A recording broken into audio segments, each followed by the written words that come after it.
Hello, good morning dear students. Welcome back to my next online class. So in the previous class we have started the unit number 6, that is genetics, and in that I started the chapter number 5, that is principle of inheritance and variations.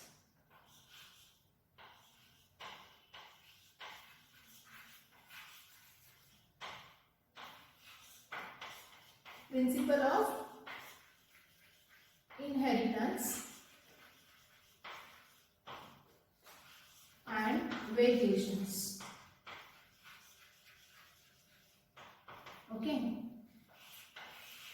which comes under the unit genetics. So in the first class we have discussed about the introductory part of the chapter. First we have seen the definition of genetics. What is genetics? So before starting the next point of the chapter, briefly we will revise the previous points which we have covered in the previous classes. Genetics. What is meant by genetics? Genetics is a branch of biology which deals with the study of inheritance and variations. So that is only in this topic you are going to learn what is meant by inheritance and variations, what are the principles of inheritance and variations. So what is meant by inheritance and what is meant by variation? We are discussing in the previous class. Inheritance means, you remember, like a heredity. Heredity means what? The sum of the characters which passes from parents to the offsprings, and that is called as a heredity, and that is nothing but inheritance. Variation means some of the changes occurs in the offsprings. Okay, the character which were not present in the parents but they are found in the offsprings, that is known as what? The change in the heredity character is called as the variation. So what the variation occurs in the offsprings, so these variations are called as the raw material for the evolution. And next we have seen that the one of the scientists whose name is Gregor John Mendel. Okay, who is he? Gregor John Mendel. He is known as the father of genetics. So in that class we have seen that some of the introductory part of the introduction about this scientist, how he has been chosen the plan to present the principle of inheritance and what the work he has did. So already we know that the work what the Mendel has proposed in front of the scientific world, at that time what happens? It is unnoticed by the scientific world. Later, after the death of this Gregor John Mendel, the three more scientists discovered his concept of principle of inheritance, and the result were found same as the Mendel's experiments. So at that time the scientific world has decided that they have been called the Mendel as a father of genetics. So from that onwards, the Gregor John Mendel is called as the father of genetics. Next we have seen that some of the terminologies which were very useful in the study of genetics, like what is meant by gene, allele, locus, phenotype, genotype, homologous chromosomes, and homozygous condition, heterozygous condition. Many more different terminologies we have studied. Okay, so that is very important concept to learn in the genetics. Now in today's session we have to start with the next point of this chapter, and that is we will start with the Mendel's propositions.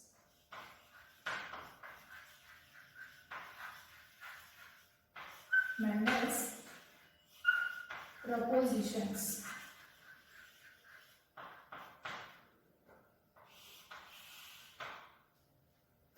So Mendel's proposition, in that the Mendel has noticed something is passed continuously, stably something is passed from parents to the offsprings without change, and that is for the generation after the generation. And that is, the Mendel is called as, that material is the factors. What? The Mendel has found something is stably passes from parents to the offsprings without changes. Okay, and that is, the Mendel is called as the factors, and nowadays we are calling these factors as a genes. Nowadays we call it the factor as a gene. So as you know that the gene is the unit of heredity. The unit of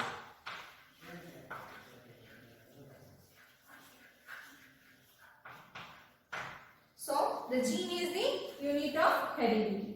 So next is the genes which codes for a pair of contrasting characters is called as a allele. What? A gene which code for a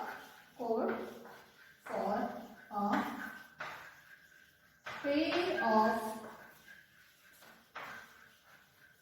contrasting traits. So traits means what? Characters.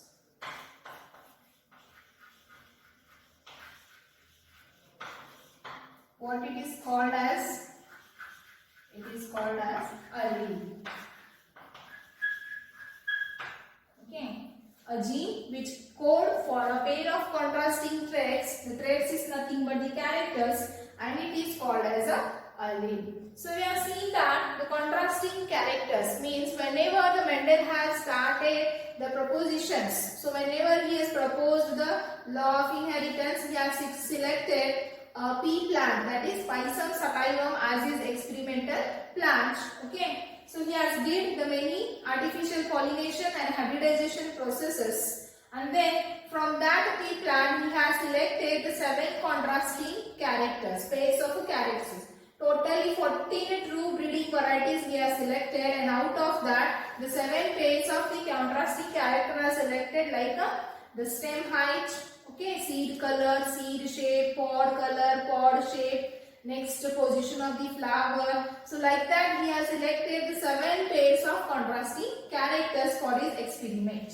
So first I told you that the Mendel's proposition, first what he has discovered that something is stably passes from the parents to the offsprings without changes, and that material is called as what? The factors. Okay, and nowadays these factors are called as genes. And what is the genes? The genes is the unit of heredity. Okay. Next, a gene which code for a pair of contrasting characters, means for a pair of one character, contrasting character, what the gene is there, that gene codes for a pair of contrasting characters, that gene is called as the alleles. Okay, so this is the proposition of the Mendel's. Now we have to see the inheritance of one gene.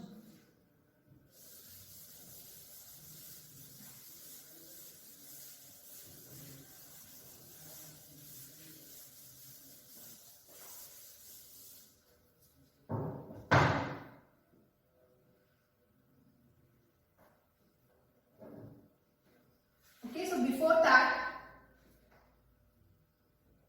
so this is about the Mendel's propositions. Now we have to see the law of dominance.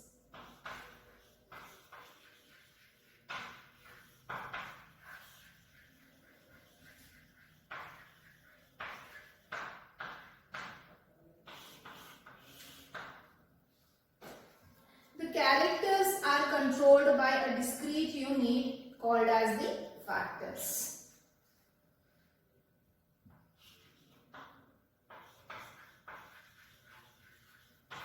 Characters are controlled by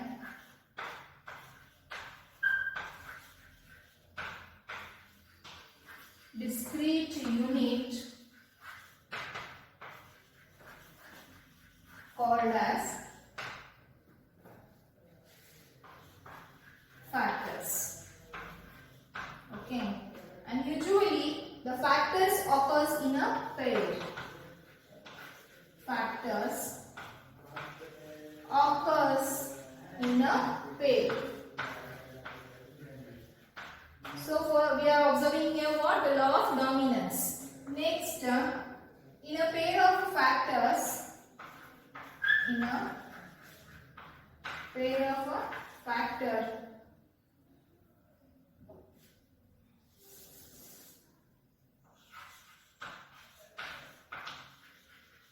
different pair of a factor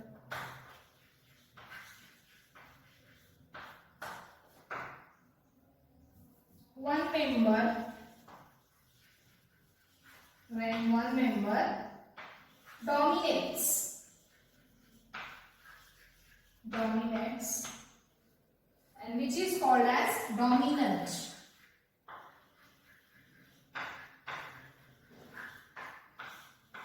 On other,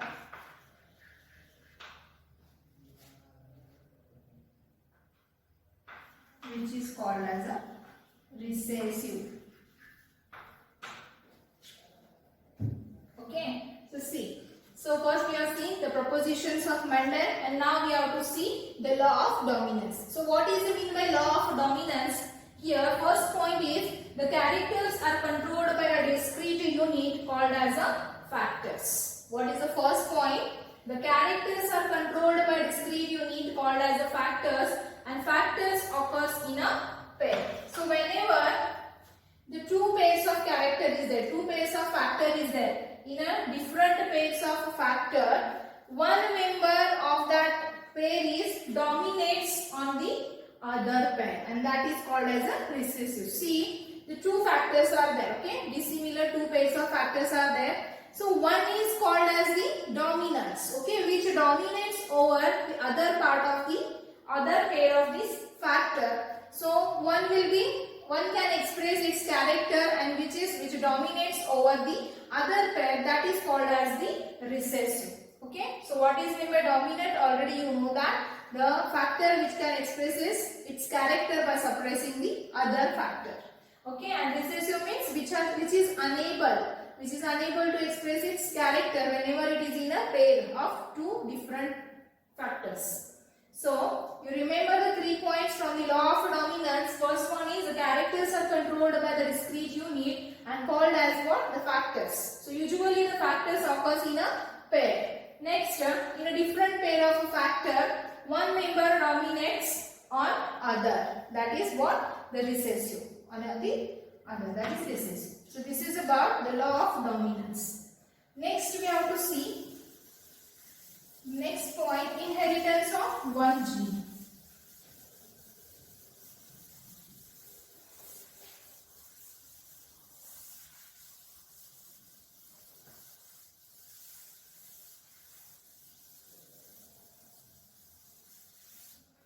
Okay. Next point we have to see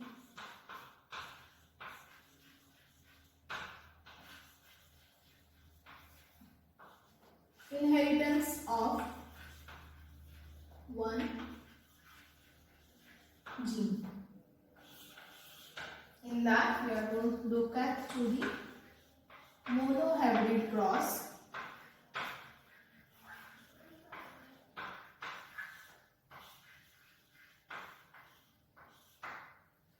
or it is also called as law of segregation,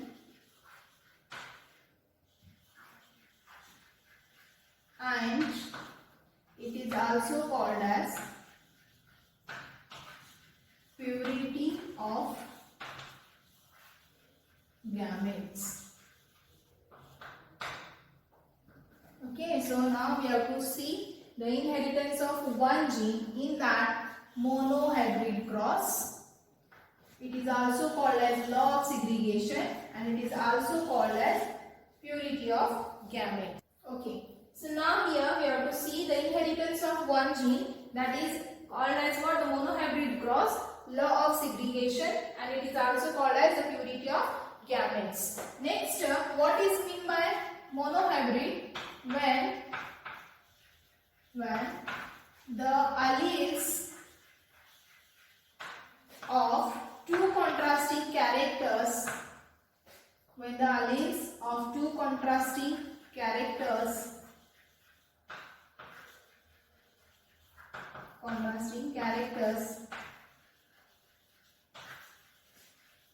are brought together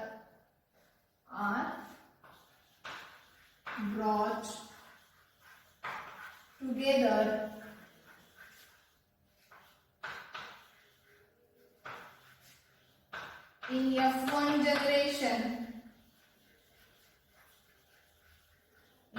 generation without blending,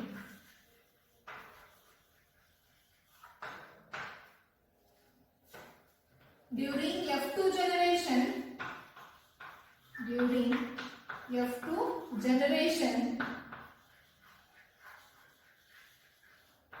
they separate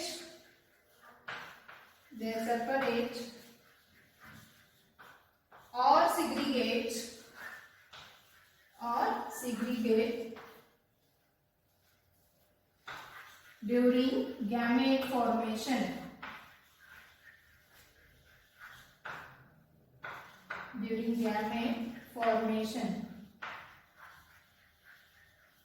It is called as the monohybrid cross, law of segregation or purity of gametes. So first of all, we have started the inheritance of one gene means the Mendel has selected the pea plant for his experiment.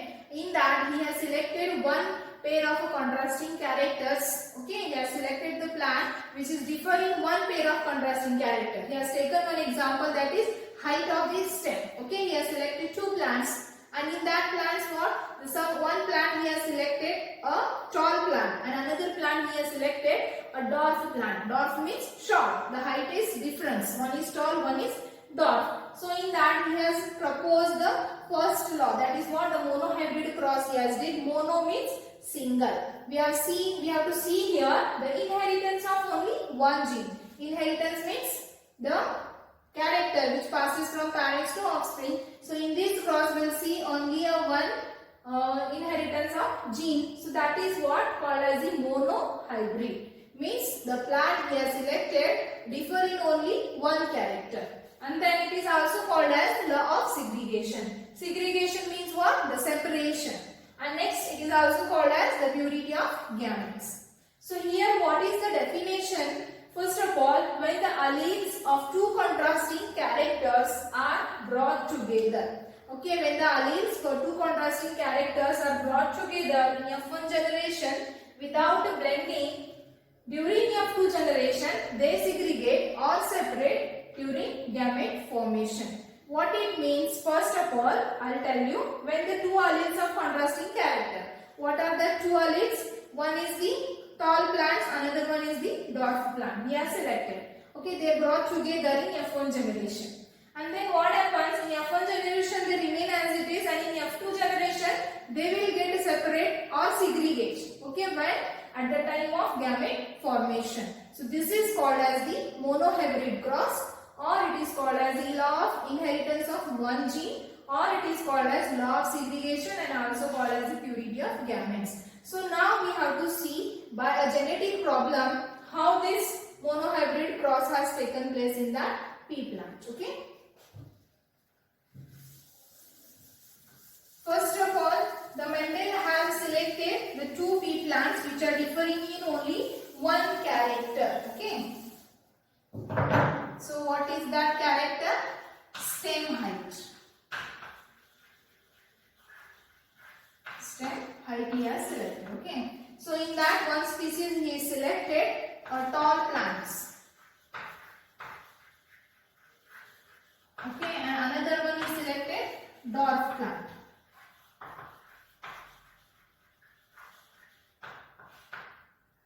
With a genotypes what he has selected, the genotype is for tall he has taken genotype is capital T, because already you know that the factors occurs in a pair, so we have to take the capital T which stands for the tall plants, and then the genotype of the dwarf is the small t.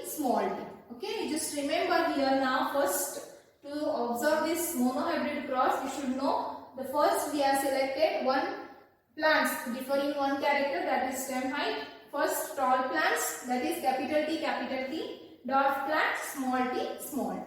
Now we have to look at the problem, how to solve. Okay.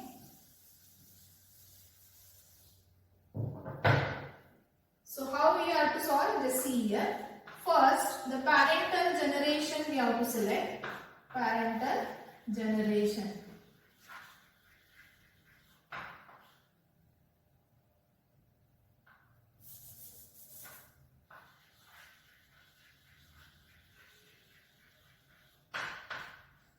Next, phenotype.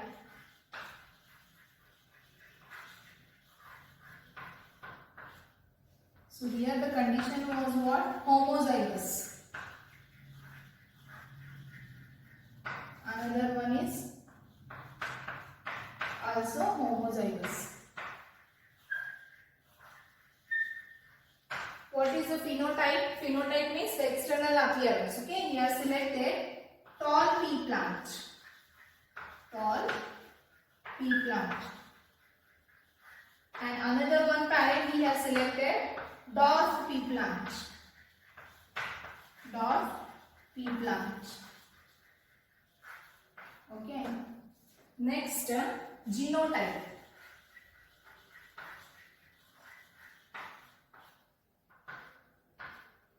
What is the genotype for tall pea plant?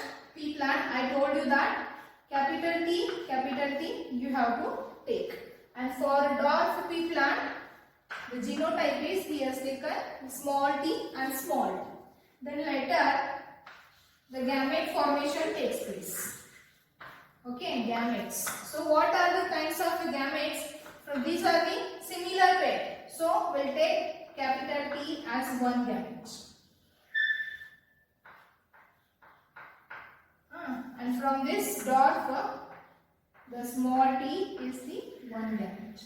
So now here from the two different parents, one gamete is formed, that is capital T, and another gamete is the small t. So now here we have to cross these two plants. So what the product will form in the F1 generation? F1 generation means what? The formation of hybrid, first hybrid. So okay, after the cross of this tall and dwarf, what is formed? Capital T, small t. So this is what your F1 generation. Capital T and small t. So now here we have to see either it is a tall plant or it is a dwarf plant. I will tell this is the tall plant. Okay, why it is tall? You can see here the pair of factor is there. One is the capital T, one is the small t. So whenever I told you the law of dominance, the factors occurs in a pair, and whenever the two factors are together, dissimilar factors, at that time what happens? One is able to express its character, and that is called as a dominant. Another is what? It fails to express its character. So this capital T and small t is called as heterozygous tall pea plant.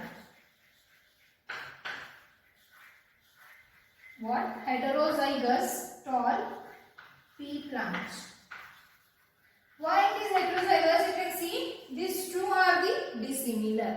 But why it is tall? Why not it is a dwarf? Because the capital T is dominant over the small t, and this capital T expresses its character. So whatever the F1 hybrids are formed during the F1 generation, all the plants are the tall plants. Okay, you remember F1 hybrid is the tall plants. Next year, after this what happens? Next point, we have to cross the F1 generation. Okay, tall plants, when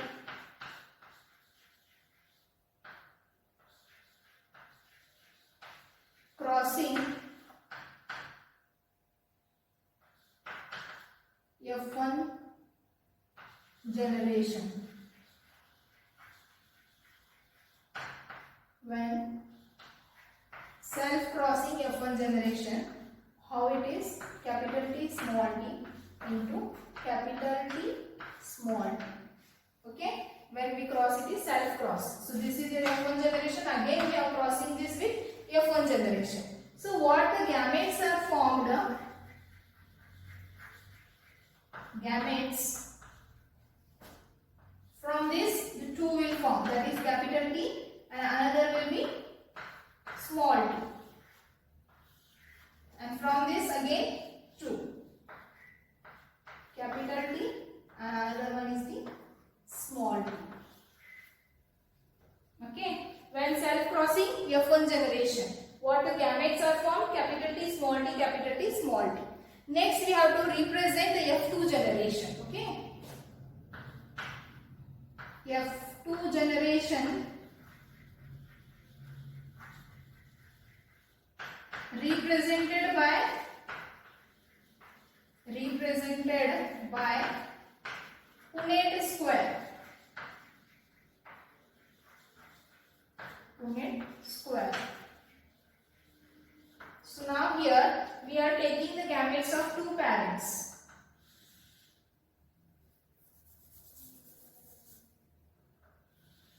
This is what I am drawing here, the Punnett square.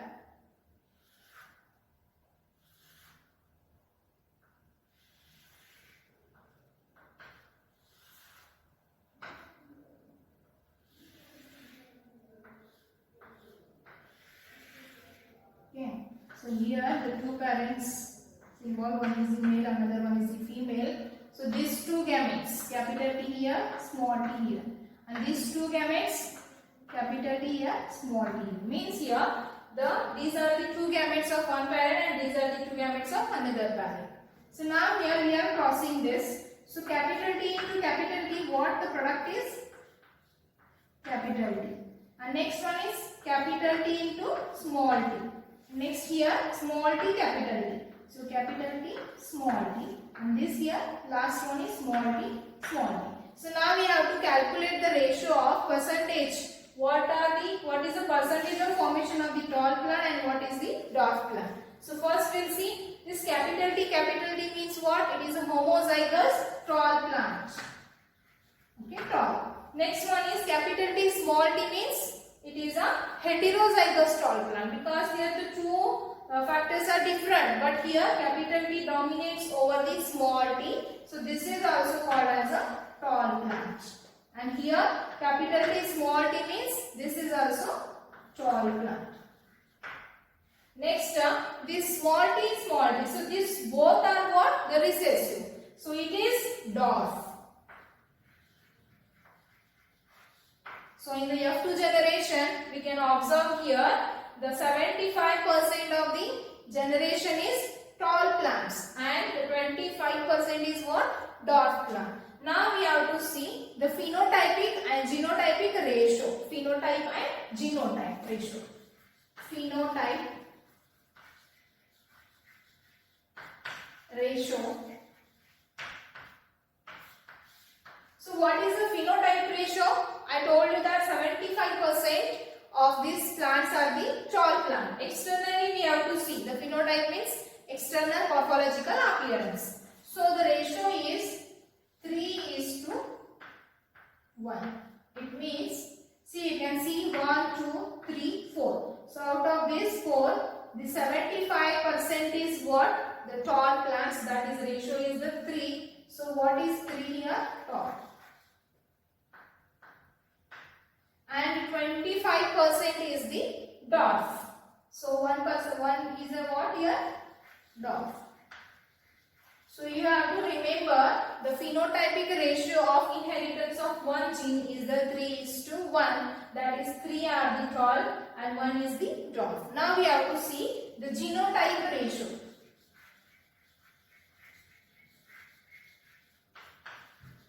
Genotype ratio. Genotype means what? The genetic makeup of an individual. You can see here, this is one tall which is the completely homozygous. And this is also tall, this is also tall, but these are what? Heterozygous tall plants. And this one is what? The homozygous dwarf plant. So what is the genotypic ratio is? You can see here, the 25% is what? The purely homozygous tall plant. The 50% is the heterozygous tall plant. And again, remaining the 25% are the this dwarf plant. So what is the genotypic ratio? We have to see here 1:2 2:1. What is 1 here? Purely homozygous tall, that is capital T, capital T. And what is 2? This heterozygous tall plant.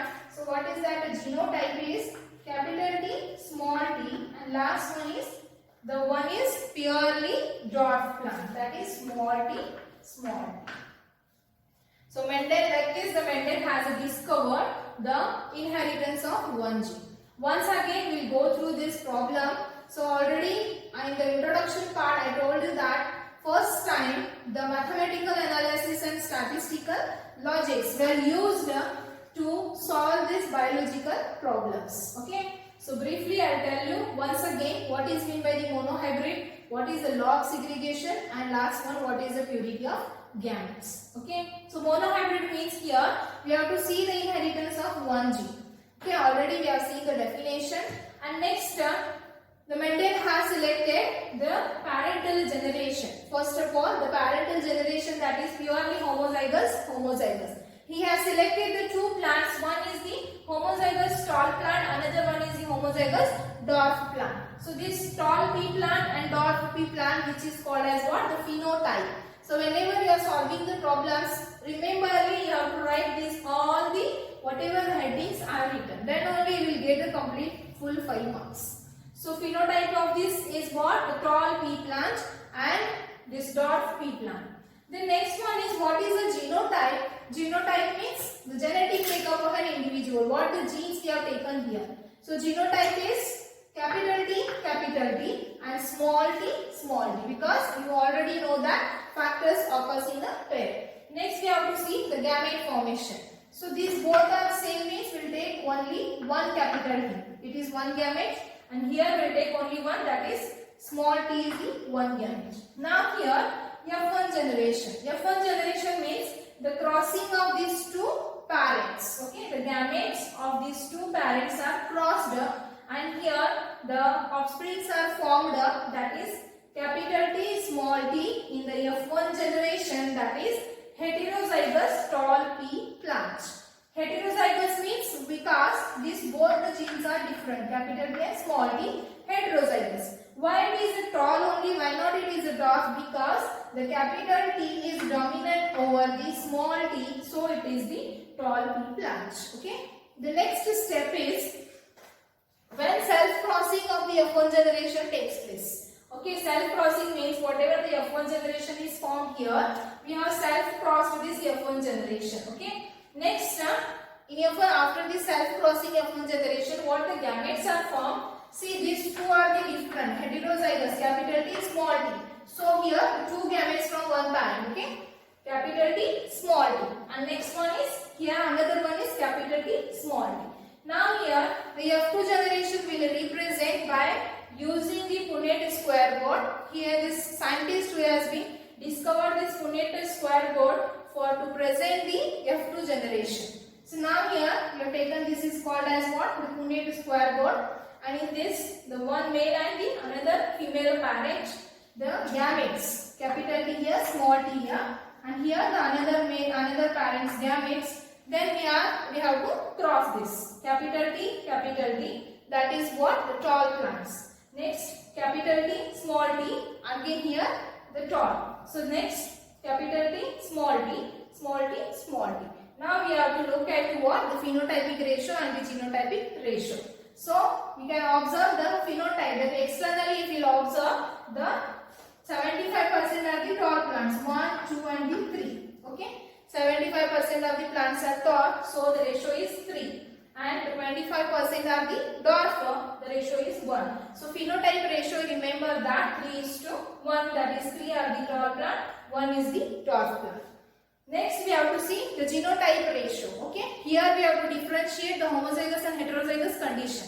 So genotype ratio is, see, you can see the purely homozygous tall plants are only the 25% and this heterozygous tall plants are the 50%, and this purely homozygous dwarf plants are the 25%. So what the genotypic ratio is? 1 is to 2 is to 1.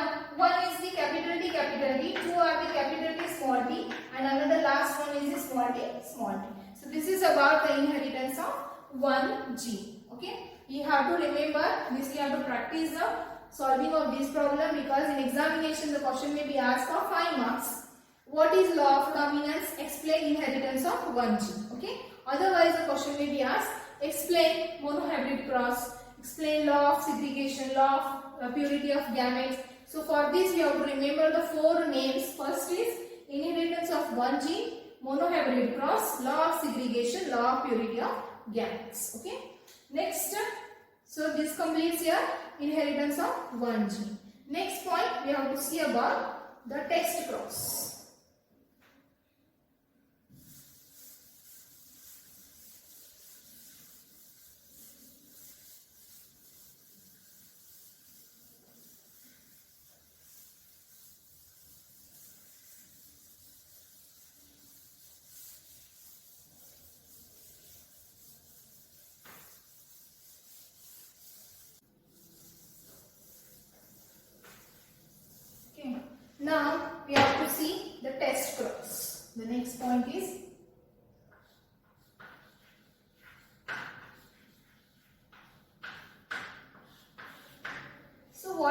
test cross, we'll see the definition.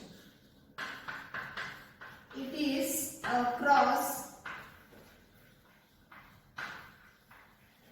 made between F1 or F2 hybrid with its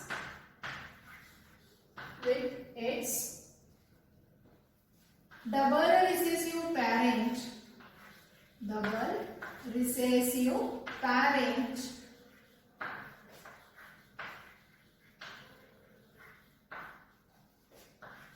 to confirm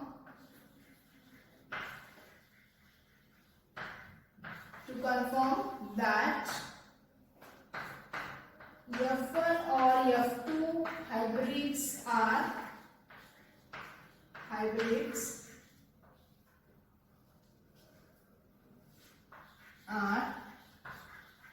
homozygous or heterozygous.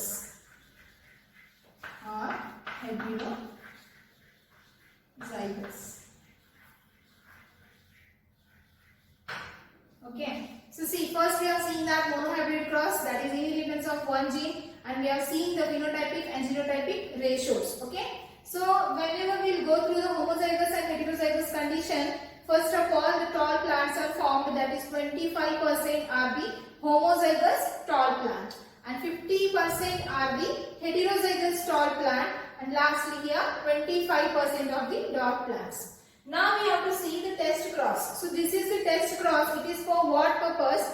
To know the individual, either it is a homozygous or it is a heterozygous, we have to see. To observe that the homozygous and heterozygous condition, we have to see the test cross. Okay. So what is the definition of test cross? Test cross in examination, the question may be asked for 2 marks or the 3 marks. Okay. So first, the definition is, it is a cross made between F1 and F2 hybrid. Okay, it may be hybrid whatever is formed in the F1 generation or the F2 generation.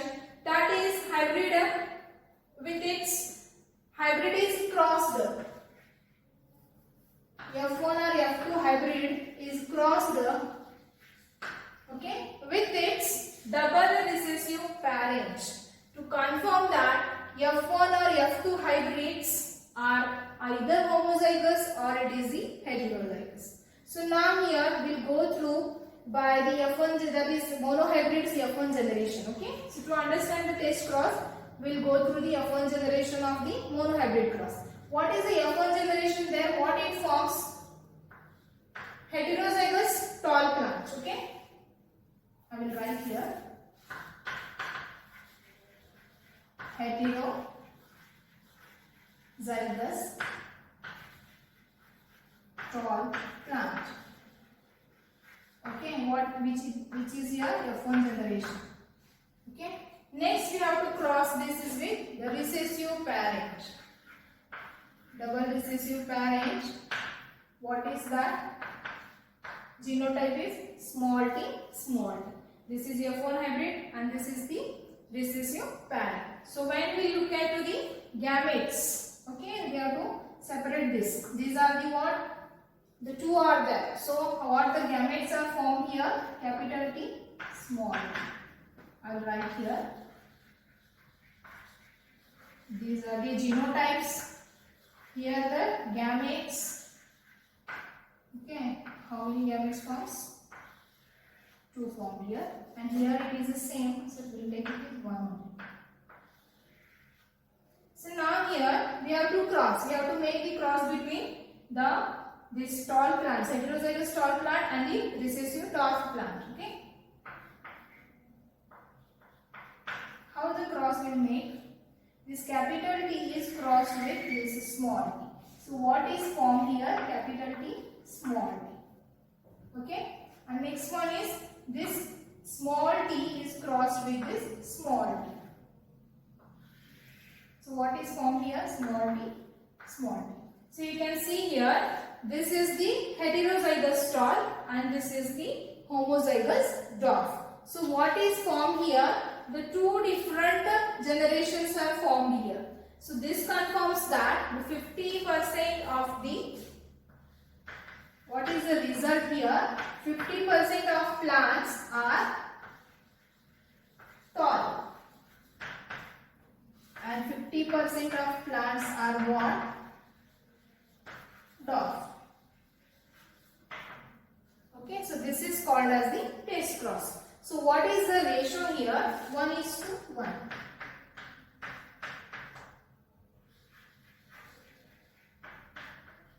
What is the ratio is?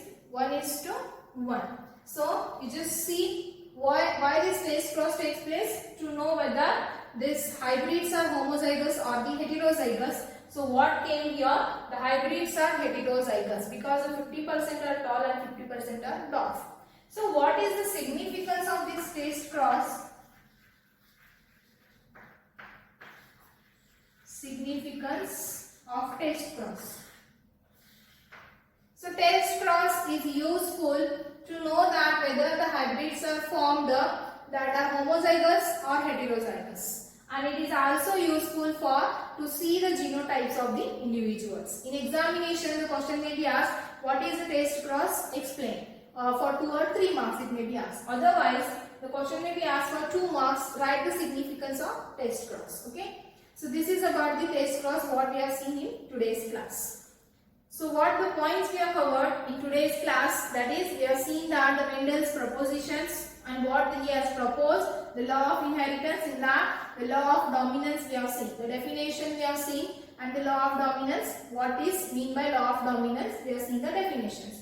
And then we have seen that the inheritance of one gene. Inheritance means, you know that the one gene, the passing of the one character from parents to the offspring, how it occurs, that we have seen by a genetic problem that is called as a monohybrid cross, which is also called as what? The segregation, law of segregation, and it is also called as law of purity of gametes. How that Mendel is selected, the plants differing in only one character, and he has crossed, that is what we have seen, the stem differentiation. One tall plant is selected and another one is the dwarf plant is selected. What are the results we have seen? How he has crossed, what are the gamete formation, F1 generation is formed, then F2 generation we have seen, and lastly we have seen the phenotype and the genotypic ratio. So for monohybrid, usually you remember that in 1 mark or 2 marks question may be asked, write the phenotype ratio of the monohybrid cross, write the genotype ratio of the monohybrid cross. So what is the phenotype ratio? 3:1, and genotype ratio is 1:2:1. So this is about the monohybrid cross what we have seen today, and next one is the test cross also we have seen. For what it is? To know whether the individuals are homozygous or heterozygous, and also to know the genotype of an individuals. So these all are the points which we have covered in today's class. See, this is a very important chapter from your syllabus, and the weightage of this chapter is also what? 10 marks weightage is there. So what the remaining points are there, that we'll see in the next class. Until that, stay home, stay safe. Thank you.